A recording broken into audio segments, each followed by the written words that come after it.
749. Rádio Chapecó, 1330 kHz.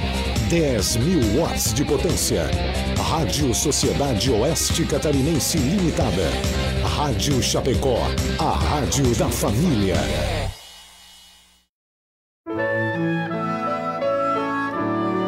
Agora, na Rádio Chapecó, Hora Espírita. Um programa sob responsabilidade das Casas Espíritas de Chapecó. Hora Espírita. Diálogos e esclarecimentos à luz da doutrina espírita. Bom dia, amigos, bom dia, amigas, bom dia para você que acordou cedo e está acompanhando a programação da Rádio Chapecó, tomando seu chimarrão, seu café. São 8h01, começando o programa Hora Espírita, que vai ao ar todos os sábados, das 8 às 9, aqui pela Rádio Chapecó AM. O programa Hora Espírita é uma responsabilidade das Casas Espíritas de Chapecó. A cada programa, uma temática diferente. O tema do nosso programa de hoje é o Espiritismo em sua mais simples expressão. E convidamos você, ouvinte, que está aí do outro lado, para participar do programa. Você que tem a sua dúvida, o seu questionamento, ligue para nós ou já entre na nossa live no Face. O telefone é 2049-1212. Mande sua mensagem, seu comentário, seu questionamento. Tudo será respondido à luz da doutrina espírita. Hoje aqui conosco, eu que falo, Monalisa Hack, mas também nossos amigos, a Thaís da Associação Espírita Nosso Lar. Bom dia, Thaís. Bom dia, colegas, bom dia aos nossos ouvintes. Nosso amigo Celso Dalpiva, da Sociedade Espírita Bezerra de Menezes. Bom dia, Celso, bem-vindo. Bom dia a todos, de forma muito especial, nossa saudação fraterna aos nossos ouvintes. E o nosso amigo Rony, que está pilotando o Face hoje, né? Bom dia, Rony, do Amor e Caridade. Muito bom dia a todos.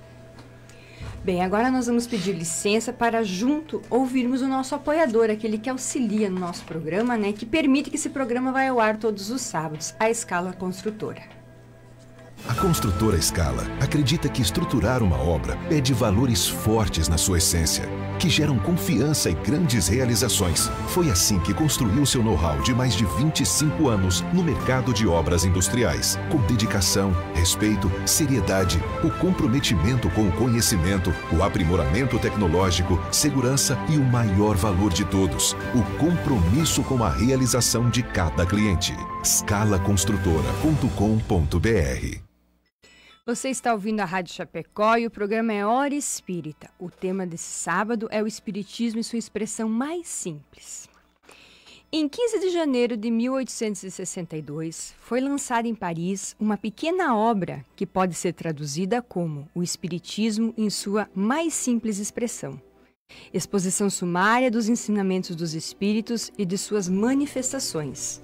Escrita por Allan Kardec para popularizar o Espiritismo na França. A preço acessível, sem prejuízo das obras básicas da codificação. Esse será o tema da reflexão dessa manhã.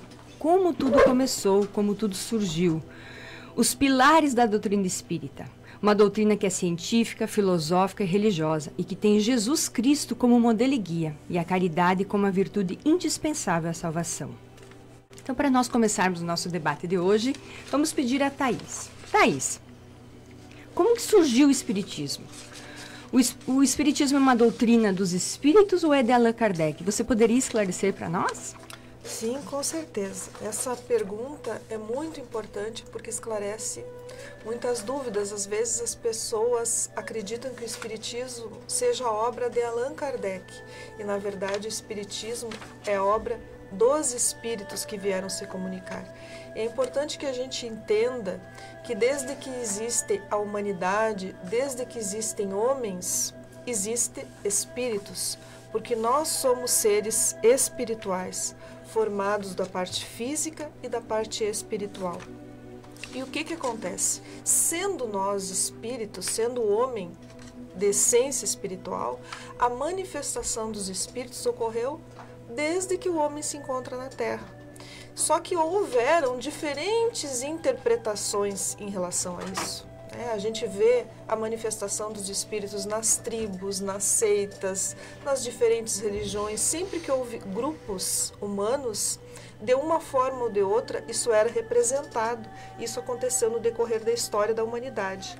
Mas, como tudo que é novo, as pessoas não tinham conhecimento, cada um interpretava, cada povo, né, cada grupo, interpretava a sua maneira, como sendo seus ancestrais, né? Alguns interpretavam como feitiçaria, e assim foi no decorrer da história. O que aconteceu? Até que chegou um momento, né, ali pela segunda metade do século XIX, em torno de 1840, houve um movimento, digamos assim, até planejado pela própria espiritualidade, que o homem já estaria assim, com capacidade de compreender um pouco melhor, e essas manifestações começaram a ser, então, né, começou a chamar mais a atenção da população. Isso se deu tanto nos Estados Unidos, né, e foi muito conhecido, até o Espiritismo estuda muito o caso das irmãs Fox, né, nos Estados Unidos, que foi um caso assim, que chamou muita atenção daquele país, porque as pessoas, era uma família muito simples do interior, que tinham 2 filhas, e na casa se ouviam batidas, né, batidas constantes, e não se entendia a origem desse fenômeno, até que essas moças começaram a se comunicar com aquelas batidas, né? A gente perguntava, existe alguém? Se for sim, uma batida, se for não, 2 batidas. E até que foram fazendo perguntas e descobriram que ali naquela casa havia sido morto um mascate, e mais tarde descobriu-se que esse mascate estava enterrado na própria construção da casa, né? Então isso aí chamou a atenção. Essas irmãs, depois de mais velhas, essas irmãs Fox começaram a fazer apresentações públicas. Na verdade, elas tinham mediunidade. Iniciou-se um movimento em que as pessoas queriam se comunicar e não sabiam, não entendiam de onde vinham essas comunicações. Elas sentavam numa mesa, aquilo era tido como uma brincadeira. Naquela época não havia, né, muitas formas de divertimento para a sociedade, então se reuniam nos salões, nos clubes, nas casas de amigos, em volta de uma mesa, e se concentravam, e aquela mesa começava a dar batidas, começava a se mexer, até que resolveram começar a fazer perguntas, e a mesa batia uma vez, batia 2 vezes, e esse movimento, nessa brincadeira, que assim era levado em torno de brincadeira, foi levado para a Europa. Na Europa, esse movimento, e tanto nos Estados Unidos, se chamou de mesas girantes, né? Porque as mesas se mexiam, se batiam. E o que aconteceu? Isso até então era levado como uma forma de divertimento, as pessoas não entendiam o que aquilo significava. Mas Allan Kardec, que na verdade se chamava Hippolyte Léon Denisard Rivail, que nasceu na França em 1804, não era espírita, né? Ele era de uma família católica e de origem católica, era um pedagogo, era um professor, um gramático, uma pessoa muito culta, muito estudiosa, né? Lecionava vários conteúdos: química, física, anatomia, matemática, astronomia. Era um linguista, falava várias línguas: francês, alemão, italiano, espanhol, ou seja, era um estudioso, um culto, um professor, uma pessoa seríssima, né? E ele foi convidado por seu amigo para conhecer esse fenômeno, né? E isso, como ele era um estudioso, isso lhe chamou a atenção. E foi então que tudo começou, porque ele entendeu que aquelas respostas inteligentes não podiam ser, né, de uma máquina, não ter um fundo inteligente. E começaram então a surgir as comunicações sérias por meio de Allan Kardec. Por que Allan Kardec? Porque quando ele começou a escrever as obras espíritas, para não se confundir com as obras que ele já tinha como professor, como escritor, ele usou esse pseudônimo, né, de Allan Kardec, que ele, por meio dessas comunicações, foi-lhe dito por um espírito amigo, que numa encarnação anterior ele havia sido, né, um sacerdote druida, e que nessa encarnação ele tinha o nome de Allan Kardec. Então, para diferenciar das suas obras didáticas, ele adotou esse pseudônimo nas obras nas obras espíritas. E isso foi muito importante, por quê? Porque a partir dali, por meio das comunicações sérias que ocorreram, Kardec começou então com a evolução do sistema, porque antes eram apenas batidas, depois era uma cestinha com um lápis, depois os espíritos começaram a se manifestar diretamente por meio da mão do médium. Essas comunicações foram se tornando cada vez mais sérias e Kardec entendeu então que isso estava tomando a proporção de uma doutrina.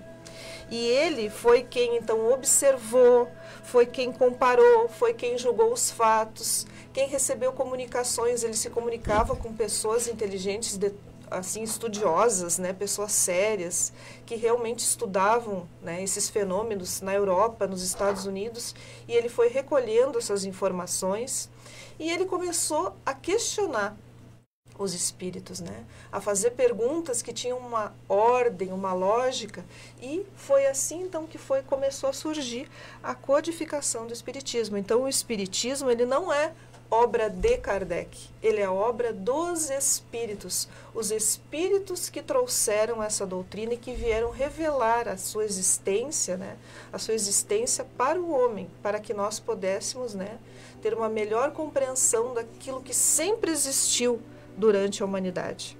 Então Kardec, ele organizou, né? Organizou essas respostas dos espíritos. Quer completar, Celso?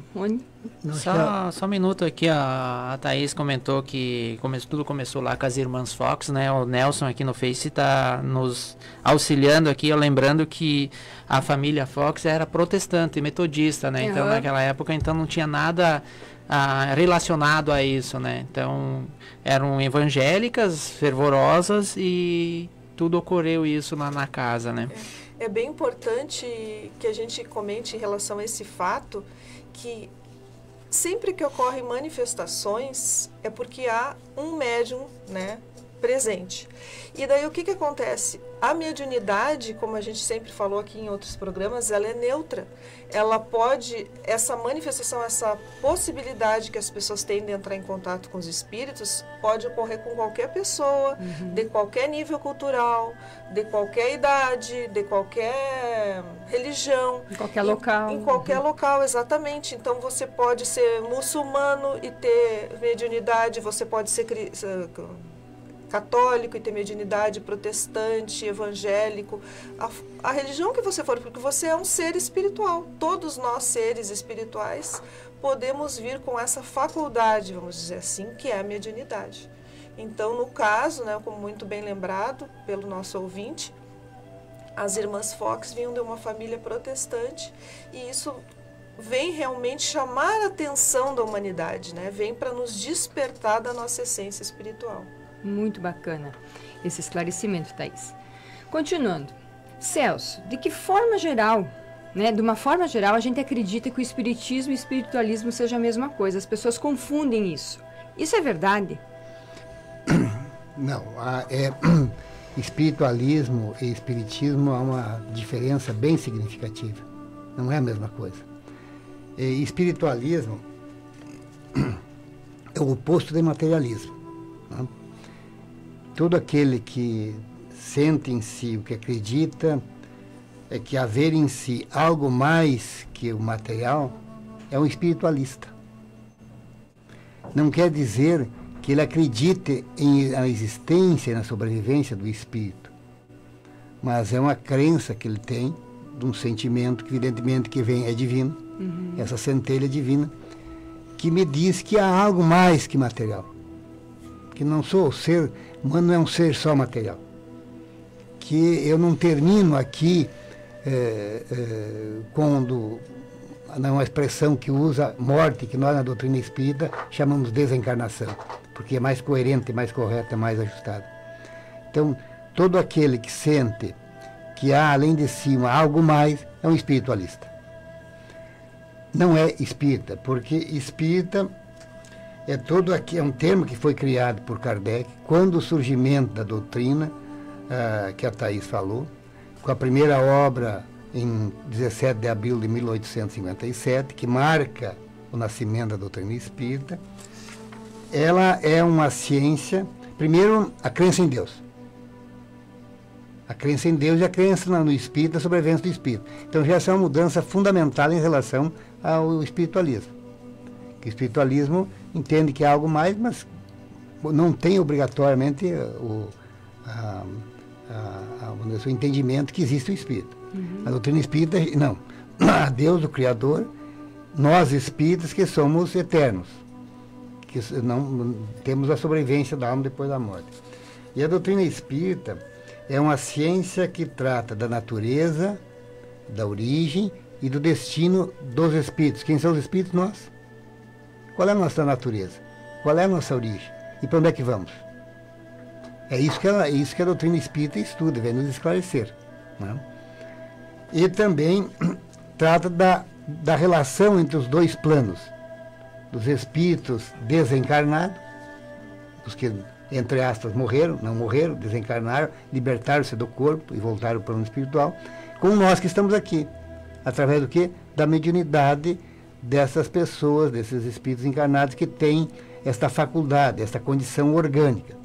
A princípio, todos nós somos médios, mas médios de comunicação do fenômeno já está restrito a um grupo menor. E como a Thaís falou, ela é independente da sua profissão de fé. E a mediunidade, é bom que se frise aqui, é neutra. Eu, sendo médium, eu posso usar para o bem ou para o mal. Se eu usar para o bem, eu estou acompanhado dos bons espíritos. Mas se eu resolver praticar o mal, eu vou ter quem? Para aqueles espíritos inferiores. Porque quando nós desencarnarmos, nós vamos para lá com as nossas condições que aqui cultivamos, de paz, de harmonia ou de conflito. Então, ela é uma ciência que trata da natureza, da origem do destino dos espíritos, que é a ciência, da relação entre os dois planos, que é a parte filosófica, e disso decorre uma questão moral, das leis morais, que é a parte, vamos dizer assim, religiosa, não com a religião, não no sentido ritualístico, mas sim de uma religação com Deus, da busca de uma reforma íntima, da superação das nossas imperfeições. Então, quando tu vai entrar numa casa espírita, tu não vai ter nenhuma ritualística, mas tu vai lá ouvir uma palestra, uma mensagem, à luz da doutrina espírita, da interpretação do Evangelho do Cristo, né, na sua pureza, né, e isto é um convite para tudo te melhorar. Que a nossa primeira missão é muito comum. Qual é a minha missão? A missão de cada um de nós é nós sermos hoje melhor do que ontem e amanhã melhor do que hoje. Essa é a nossa missão. Então, há uma diferença fundamental. Espiritualismo é tudo aquilo que se opõe ao materialismo. Mas nem todo espiritualista é um espírita, porque ele para por ali. Ele não acredita, tem dificuldade, não acredita na reencarnação. Certo. Eu vi uma manifestação do religioso, da qual respeitamos profundamente, numa manifestação ele sendo um admirador do Chico Xavier, mas ele não aceitava a reencarnação. Ele é um espiritualista, não é espírita. Isso é muito importante esclarecer para o nosso público, né? Que às vezes confundem as duas coisas. Não, espírita é aquele que acredita na reencarnação, na sobrevivência do espírito, em Deus, em Jesus. Nós vamos depois conversar mais lá na frente sobre os princípios da doutrina espírita. Certo. Mas essa é a diferença fundamental. Obrigado, Celso. O programa é Hora Espírita e o tema dessa manhã é o Espiritismo na sua expressão mais simples. E aí, Rony, como é que estão as nossas participações? Hoje está bem movimentado. Vamos dar um abraço lá para Dona Angélica, a Genici, a Miriam, a Dirley, a Onéia, o Nelson, a Nica, a Iraci, Vanessa, a Sarajana, o João Dias. Depois mandamos mais um abraço aqui. Está movimentado hoje, graças a Deus. Muito obrigada. Então, um abraço a todos os ouvintes. E se tem um questionamento, olha que legal, hoje é a base do Espiritismo. Se tem uma dúvida, quer tirar uma dúvida, quer entender algo que está... Ligue para nós. O telefone é 20 49 12 12, que também é o WhatsApp, ou entra aqui no Face que o Rony vai passar a pergunta e ela vai ser respondida à luz da doutrina espírita. Bem, seguindo. Thaís, poderia nos escrever quais as obras que compõem essa codificação espírita e o que contém cada uma delas? E como que se encaixa nesse perfil que o Celso falou, filosófico, religioso e científico? Sim. As obras que compõem a codificação espírita são o Livro dos Espíritos, o Livro dos Médiuns, o Evangelho segundo o Espiritismo, o Céu e o Inferno e a Gênese. A gente chama isso do Pentateuco espírita, né? A primeira obra, então, de acordo com o que a gente falou, que Kardec, quando começou, ele começou a fazer perguntas com uma ordem lógica, né, que apresentavam, assim, uma gradativa aprofundamento nas questões que todos nós temos dúvidas. O que é Deus? De onde viemos? Para onde vamos? Todas essas perguntas que tratam da parte filosófica do Espiritismo estão contidas, então, no Livro dos Espíritos, que é de 1857. Foi a primeira obra, né, dos Espíritos, por isso que se chama, Livro dos Espíritos. Ele foi apenas organizado por Allan Kardec. Então, ele trata da parte filosófica. É muito importante, né? Todas as dúvidas, as principais dúvidas que nós temos sobre a reencarnação, a pluralidade das existências, você pode consultar o Livro dos Espíritos, que é também muito fácil entendimento, porque é por meio de perguntas e respostas. A segunda obra, né, que compõe a codificação espírita é o Livro dos Médiuns. Ele é de 1861. E o que nos traz o Livro dos Médiuns? Ele vai explicar justamente isso, né? Os tipos de mediunidade, as manifestações, os tipos de manifestações.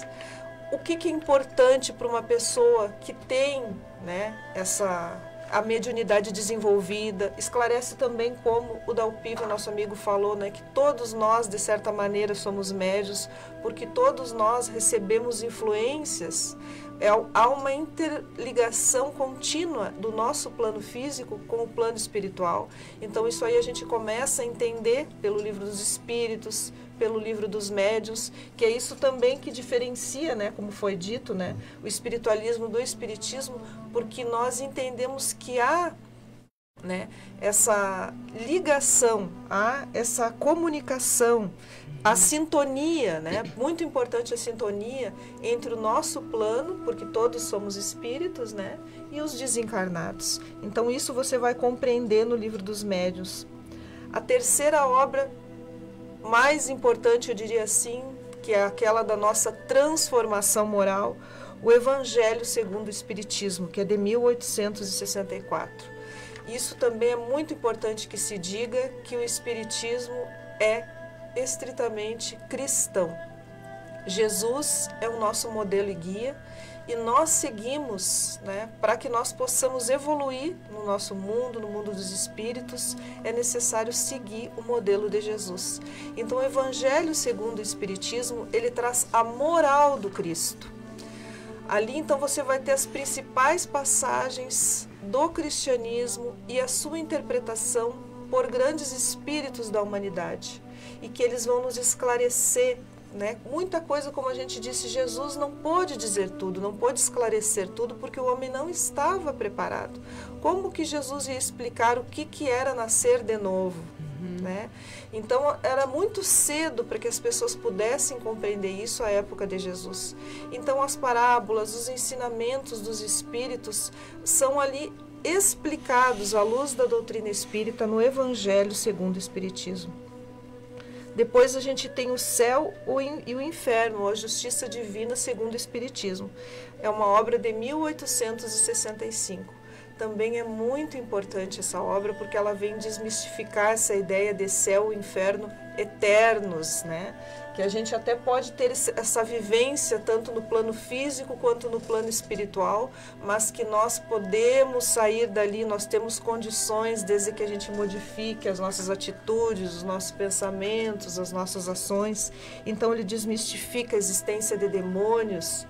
E muito importante também, nessa segunda parte do céu e inferno, ele traz relatos de espíritos em diferentes situações, né? Espíritos que foram suicidas, espíritos que foram bons, que tiveram uma boa existência, espíritos revoltados, espíritos felizes. Então, a gente tem uma ideia do que resulta a nossa vida no plano espiritual, porque eles vêm dizer, de acordo com a vida que eles tiveram, eles vêm dizer, ó, eu estou nessa situação, em razão de eu ter vivido dessa forma. Então, isso também é muito esclarecedor, e você pode ter, a segunda parte é toda de relatos, né? Você que tem interesse de ver, mas o que acontece se a pessoa teve uma vida assim, ou uma vida voltada para a criminalidade, como é que ela vai se sentir no outro plano? No céu e inferno você pode tirar essas dúvidas. E a última obra da codificação, né, do Pentateuco é a Gênese, né? A Gênese foi escrita então em 1868 e ela traz toda a origem, né, numa visão científica, né, toda a origem da Terra, dos planetas, do universo, traz os milagres na visão espírita, bem como as predições segundo o Espiritismo. Então essas são as obras, né, na sua parte filosófica, científica e moral, o Pentateuco de Kardec. Nós podemos dizer que essas obras básicas estão disponíveis em todas as casas, né? Pode chegar lá, tem biblioteca, né, para emprestar, para comprar e também na internet para fazer download e baixar, quem tiver interesse, na verdade. É um preço irrisório, né? E estão em todas as casas. E é bem importante isso, Mona Lisa, que tu falou, porque às vezes as pessoas têm acesso, né, pelo celular, pelo tablet, né, então não precisa nem, se não tem condições, não tem problema. Só baixar. É só entrar na internet, todas essas obras e muitas outras do Espiritismo, né, toda a coleção do André Luiz também, que revela todo como se dá, né, a vida no plano espiritual, que seria uma complementação dessa codificação. Então, isso aí, hoje em dia, o acesso ao conhecimento é muito fácil, só basta a pessoa querer, né? Eu acho que uma observação importante, Thaís, que daria para destacar, que eu destacaria, é de que há lá dentro da obra, da primeira obra, o Livro dos Espíritos, um chamamento de Kardec, nos convidando ao amor e à instrução. Amai-vos e instruí-vos, né? Ele está nos convidando à instrução, ao estudo. As obras básicas dele é para serem estudadas, para o enriquecimento e para uma visão de cada um de nós da vida, do sentido da vida, do que nós estamos fazendo aqui. Quer dizer, não é por um dogma de fé. É estudar para compreender o que estamos fazendo aqui, de onde viemos, quais as diferenças, porque as diferenças entre nós todos aqui na as desigualdades, né? Especialmente as desigualdades, quer seja do ponto de vista de saúde, social, de inteligência, né? Então, as obras nos dão esta visão. A obra não é para aceitar elas como um dogma de fé cega. É justamente para nos abrir os horizontes. Abrir, né, os horizontes. E há uma expressão que me parece fundamental. É preferível que você refute 10 verdades do que aceite uma falsa afirmativa. Então nos convida a estudar e só aceitar aquilo que conscientemente eu não tenho outra forma de contestá-lo. Mas pelo estudo. Sim. Para que eu tenha uma fé raciocinada e não uma fé dogmática de crer, mas sim de saber de onde é que viemos, o que estamos fazendo aqui, não fazendo. E interessante do Evangelho, que essa obra é fundamental, especialmente nos momentos que nós estamos angustiados, nos momentos de dor, não é?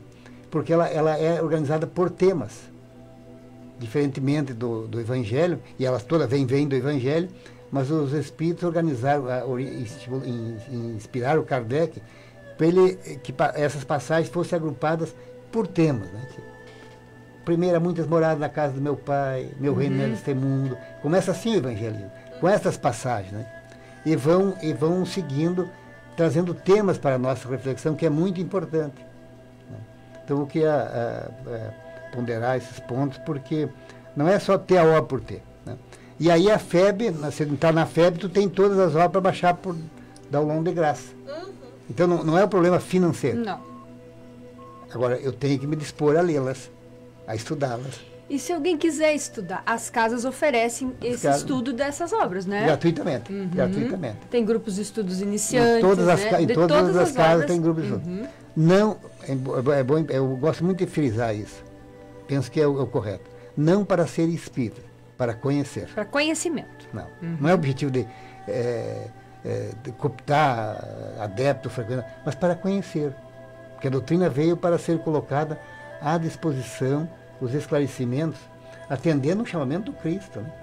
Quando ele disse lá, quando esteve aqui, que na época aprazada ele ia mandar o Espírito da Verdade, o Consolador, para ficar conosco e trazer os esclarecimentos. Então não é propriedade da doutrina espírita, é propriedade do ser humano, que deve... A doutrina apenas está oportunizando a que as pessoas estudem. O próprio Emmanuel nos fala, né, que ninguém dá o que não tem e ninguém ensina o que não sabe, né? Então, compreender primeiro para repassar. Só comentando aqui, tirar uma dúvida da Cat. Leon Denis era Kardec, então, seu Dalpiva? Leon Denis era Kardec? Não, então? não. Hipólito Leon Denis Rivail era um professor com formação na escola de Verdun, na Suíça, de família da área do direito, de família católica, e foi estudar num colégio protestante em Verdun, que tinha internos, no regime de internato, que tinha das mais diferentes doutrinas religiosas. E ele sentia desde jovem uma angústia com relação a essa questão religiosa. Ele trabalhou por cerca de 30 anos, depois que se formou, ele veio para Paris e trabalhou como professor, como pedagogo, escreveu obras nas mais diferentes áreas, conforme a Thaís falou na primeira pergunta. E ele, com 50 anos, foi despertado por essa questão dos fenômenos das mesas girantes. Leon Denis é uma outra pessoa que é do tempo de Kardec, era um companheiro de Kardec. E por que é bom frisar por que Hipólito Leon Denis Rivail não usou o nome dele nas obras? Porque ele era muito conhecido, conforme a Thaís. Então, ele não queria que comprasse as obras porque era ele. E é um fenômeno, não me recordo se é do Flammarion ou do Denis, que quando passou na frente da livraria, quando foi publicada a primeira obra, né, e que viu o Livro dos Espíritos, ele entrou e perguntou para o atendente quem era esse Allan Kardec, ele nunca viu falar, desse escritor. E aí foi informado a ele pela dona da livraria, que era o professor Hipólito. E aí ele levou a obra e leu toda a obra. Né? Então, são pessoas diferentes, são espíritos diferentes. Espíritos diferentes. E o Leon Denis também tem grandes obras. Tem No Invisível, O Problema do Ser, do Destino e da Dor, também é um... Era um pensador da doutrina espírita. Mais alguma participação, Rony? Muitas. Se nós vamos ler aqui, vamos acabar o programa hoje, graças a Deus. Que bom, mas muito tem mais obrigado alguma pelos pergunta? ouvintes, né? O seu Ailton nos questiona aqui alguma coisa de... Não, desculpa, o Pedro. Se nós subimos algumas coisas dos fenômenos que está acontecendo em Ronda Alta e tem um em Joaçaba também. Mas isso eu acho que entra para um outro programa, né? Ou podemos falar depois no privado, né? Sim. Então, continuando, lembrando que tem a nossa live, se quiser fazer algum questionamento, e também tem a nossa página Hora Espírita Chapecó, que você pode entrar lá, ver os programas antigos ou rever esse, todos os programas estão lá. Continuando, Celso, quais os principais fundamentos da doutrina espírita, para o público entender, os fundamentos principais dessa doutrina maravilhosa? O primeiro fundamento está na primeira pergunta da primeira obra do Livro dos Espíritos. E de forma inteligente, Kardec não perguntou quem era Deus, mas a pergunta é: que é Deus? E os Espíritos responderam: Deus é a inteligência suprema, causa primária de todas as coisas. E nas perguntas seguintes, vem os Espíritos esclarecer que, como comprovar a existência de Deus, né? Numa das perguntas. E aí os Espíritos respondem: há um axioma que vocês usam aí na Terra que diz o seguinte, que não há um efeito sem uma causa. Então, se você não encontrar a causa de um efeito aí, ela está fora do plano terrestre. Não? Então, podemos começar a pensar e vamos verificar que quem criou as plantas? Quem criou? Há uma pequena passagem que diz que havia um mascate e que viajava, os mais antigos, você lembra, o mascate é aquele que a sua mercadoria botava no carro e ia viajando. Mas na época, lá no Oriente, viajava com animais, com carretas. E paravam, as suas paradas eram em lonas, em tendas. E havia um dos trabalhadores desse mascate que era muito humilde, muito simples, culturalmente, sem nenhum nível cultural, mas muito religioso. E uma noite o dono, muito preocupado, perguntou para ele: por que essa religião? Onde é que você acredita isso? E ele fez uma pergunta: quando o senhor compra uma joia, como é que o senhor sabe quem fez? Porque está gravado quem fez. Quando o senhor recebe uma carta, como é que o senhor sabe de quem é a carta? Porque está assinada. E quando o senhor levanta, como é que o senhor sabe os animais que circularam ao redor de sua tenda? Pela marca dos pés. Então, na simplicidade, ele convidou o seu chefe para ir fora da tenda e pediu: quem colocou, apontando para o céu, quem colocou as estrelas lá? Quem fez o firmamento? Então, Deus, a inteligência suprema. Segundo princípio, imortalidade da alma. Daí que nós não chamamos de morte, nós falamos em desencarnação. A alma abandona o corpo, separa, porque cumpriu a sua missão na Terra. Certo. Não morreu, não desapareceu, continua como estava aqui, só com outra vestimenta. Isso nos dá um conforto, porque nós vamos nos encontrar logo na frente. Imortalidade da alma. Isso é fundamental para a doutrina espírita. A reencarnação. A reencarnação, ou pluralidade da existência, é a comprovação da justiça divina. Como vamos entender se Deus é soberanamente bom e justo, se não há o processo da reencarnação? Se é só uma encarnação, como entender as desigualdades do mundo em que vivemos? Então a reencarnação é um princípio da justiça. Eu hoje venho numa condição, e se eu não me melhorar, na próxima talvez uma condição mais. E se os males que eu faço aqui, as más ações que eu desenvolvo aqui, eu vou retornar aqui para resgatar-te, pelo processo de sofrimento. E não é sofrimento, é tratamento terapêutico. Verdade. Não há sofrimento, há tratamento terapêutico para a solução de uma problemática complexa. Quando nós temos uma doença grave, nós não passamos por internações, por tratamentos complexos, difíceis, cirurgias, até às vezes perda de uma parte. Verdade. Uhum. Então, a reencarnação não é uma justiça, né? É a justiça divina. E os nossos sofrimentos são tratamento terapêutico para nós nos reflexionarmos. O que eu fiz para essa verdade? Foi falado aqui a comunicação entre os dois mundos. A obra, e isso não começou com a doutrina espírita. Como é que foi recebida os 10 mandamentos por Moisés? Comunicação mediúnica. Com certeza. Como diz o Chico Xavier, o primeiro livro de pedra foi escrito mediunicamente. E as comunicações que tinha, desde que surgiu o homem sobre a face da Terra, elas vêm do plano espiritual. Então a comunicação entre os dois planos é permanente. Isso está comprovado, né? Está comprovado. Não só dentro da doutrina espírita, por fora. A lei da ação e reação. A toda ação corresponde a uma reação igual no sentido contrário. Se eu pratico o bem, eu recebo o bem. Se eu pratico o mal. E Divaldo cunhou uma frase para mim muito interessante. Quando eu não gosto de alguém, o problema é meu. Quando alguém não gosta de mim, o problema é dele. Então, a lei física, toda ação tem uma reação igual no sentido contrário. Então, quando eu emito energias negativas, eu vou receber o quê? Energia negativa. Daí porque, se eu me amo, atendendo o segundo mandamento divino, amar o próximo como a si mesmo, se eu me amo, então eu vou pensar bem dos outros, para que eu possa receber coisas boas. O mundo espiritual é o verdadeiro mundo. A Terra não precisava ter existido. Não precisava, não podia estar em outros mundos. Está lá que Jesus disse: há muitas moradas na casa de meu Pai. Eu vou preparar um lugar para vós. Essa é uma das moradas materiais. Que é por aqui que nós passamos para a nossa evolução moral e espiritual. Todos nós somos criados na mesma condição por Deus, simples e ignorante. Mas o nosso fim é a pureza espiritual. Então vamos passar por diferentes mundos. A Terra é um mundo de provas e expiações. Certo. Que não precisa ter existido, mas existe para nós, essa nossa oportunidade. Então o verdadeiro mundo é o mundo espiritual. Então já falamos na pluralidade dos mundos. Uhum. A lei do progresso. Nós vamos progredir, quer queiramos ou quer não queiramos. Mesmo os espíritos mais terríveis, mesmo aqueles que praticaram as maiores atrocidades na humanidade, eles um dia chegarão à condição de espíritos puros. Quando? Daqui a bilhões de anos.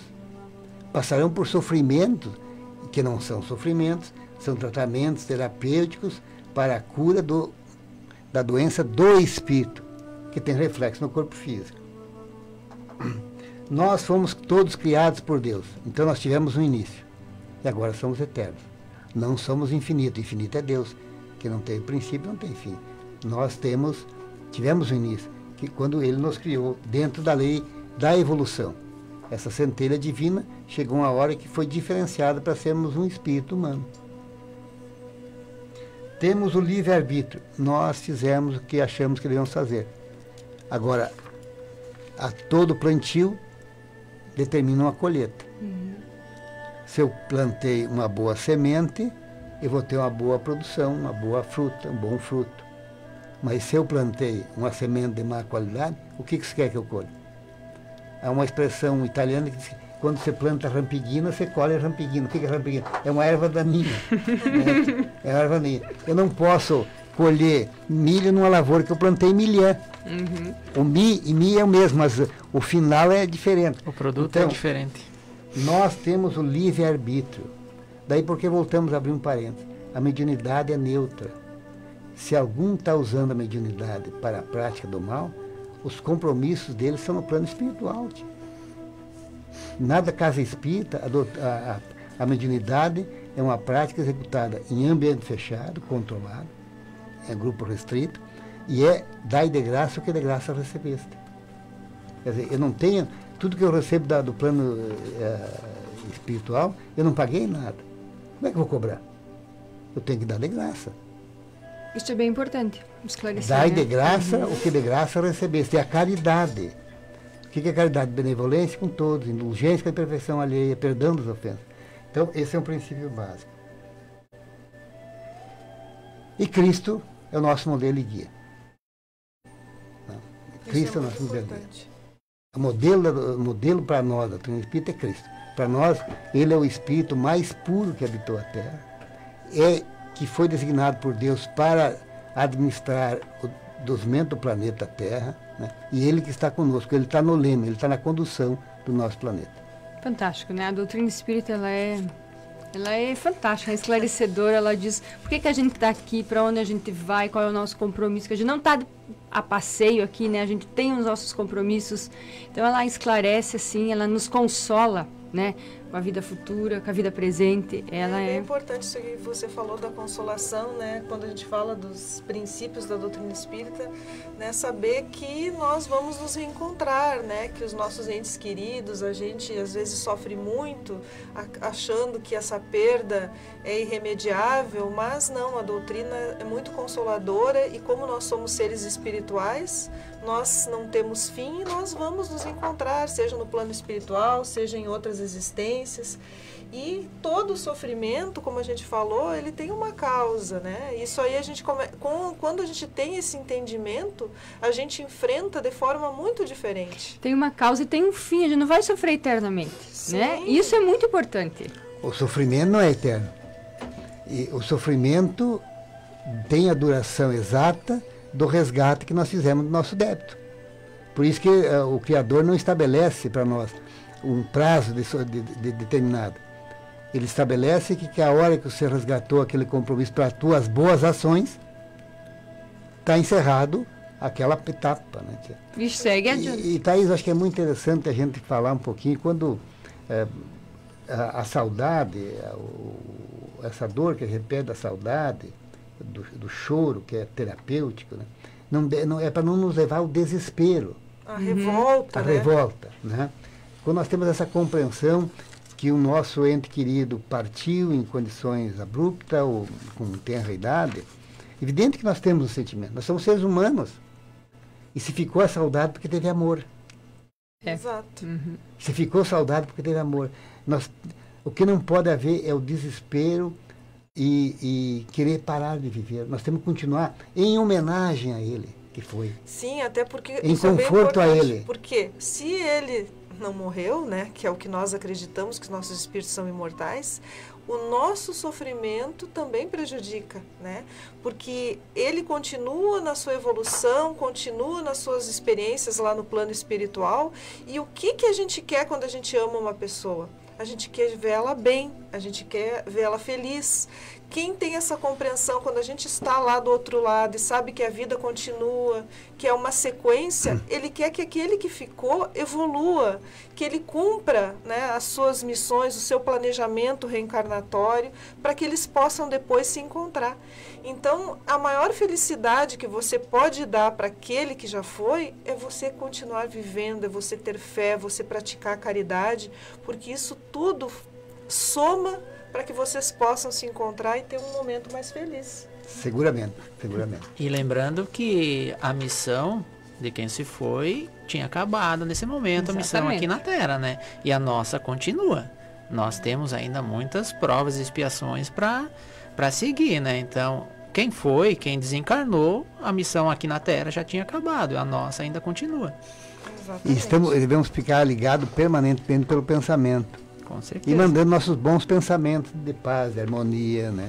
Exatamente. E vamos receber dele pela intuição. Às vezes não, na vigília do sono, quantas vezes nós nos encontramos? Não nos lembramos, pela providência divina, mas nós nos encontramos com os que foram. Então vamos nos encontrar em ambiente de paz, de harmonia. Exatamente. São 8 horas e 46 minutos. Você que ligou o rádio agora, o programa é Hora Espírita. O tema dessa manhã é Espiritismo na sua mais simples expressão. Rony, alguma pergunta, algum questionamento? Questionamentos não, só bastante participação aqui. Mandar um abraço pro Aloiva, pro Edson, pra Kete, pra Sandra, Fernando, Edemar, a Salete, o Hélio, a Lídia. Tem muitas participações aqui. Que legal. Muito obrigada, então, né? Um bom dia a todos. Continuando, Rony, já que está aí no comando. Qual a principal característica do verdadeiro espírita?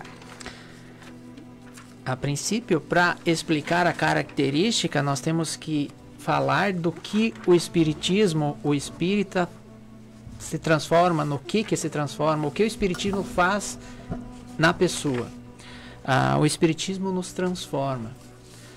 Lógico que dentro de tudo isso existe o querer, porque se a pessoa quer se transformar em pessoas melhores, em um espírito encarnado melhor, com amor no coração, ele vai encontrar isso em qualquer instituição, né?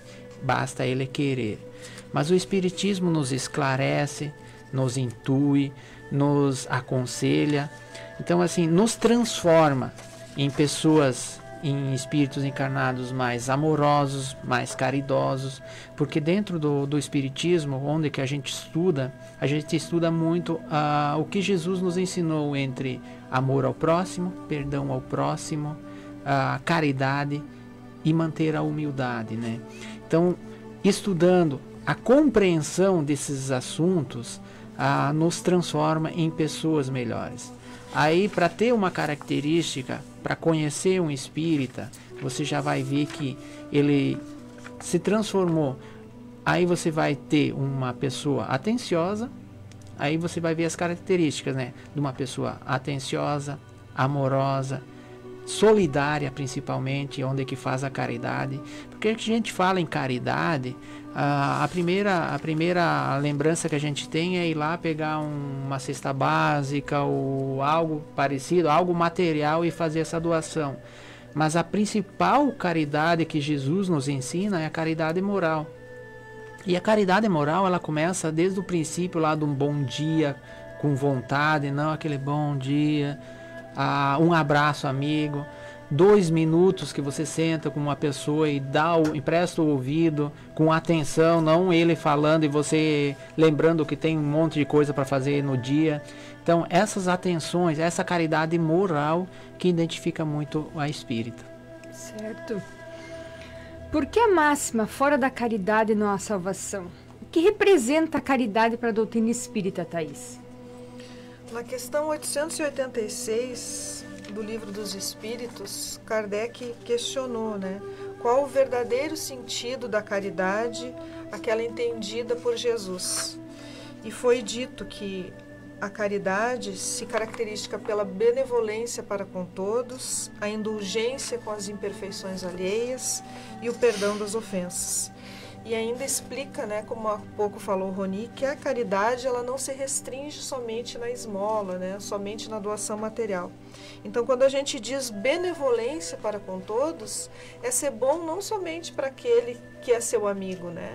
É com todos, mesmo aqueles que tratam você não de acordo como você gostaria, ou pessoas que não são muito, né, polidas ou gentis com você, mas você tem que oferecer a outra face, ver que tem outras formas de ser, e só pelo seu exemplo é que você vai poder, né, conseguir ir se transformando e transformando as outras pessoas.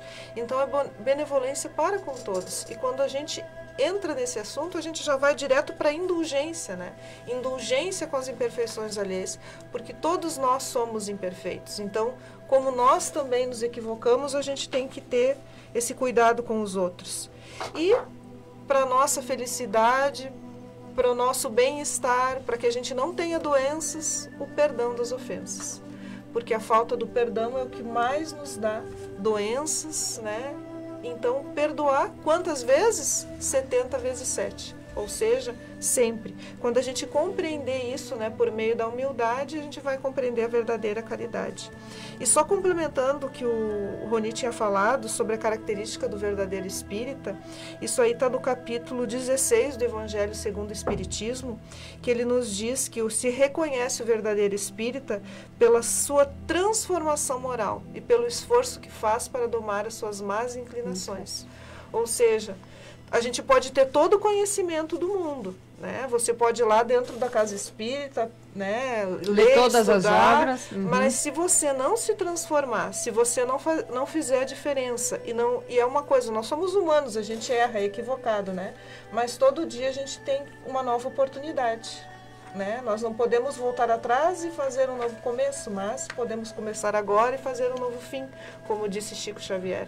Então, todos os dias temos a oportunidade de nos tornarmos uma pessoa melhor. E isso é o que conta, é a nossa perseverança em vencer as nossas más inclinações. Eu acho que essa expressão da caridade é bastante profunda, Marisa, porque ela não está vinculada a nenhuma doutrina religiosa. Isso é importante falar. O chamamento dos espíritos, nessa expressão para Kardec, que fora da caridade não há salvação, ela deixa aqui a pessoa pratica este ato, este movimento. Certo. Né? Uhum. Eu posso não acreditar na existência divina, mas sou um cristão por excelência, sem selo, porque a minha conduta, a minha vida é de ação de caridade, é de benevolência, de indulgência, com perdão. Quantas pessoas que não frequentam nenhuma casa religiosa, de nenhuma profissão de fé? Os próprios ateus, né? Tem muitos ateus mais caridosos que do que todos nós juntos. Né? Exatamente. Sejamos da doutrina espírita, né? Eles não foi tocado, mas a ação dele é uma ação cristã. Com certeza. A ação dele é uma ação de amor. Então é importante destacar que é fora da caridade e não fora. Não é o espiritismo que vai salvar ninguém, é fora da caridade. Isso é uma expressão muito interessante. De caridade todos nós podemos. Independente, é uma decisão tua, é um ato teu, é um movimento teu.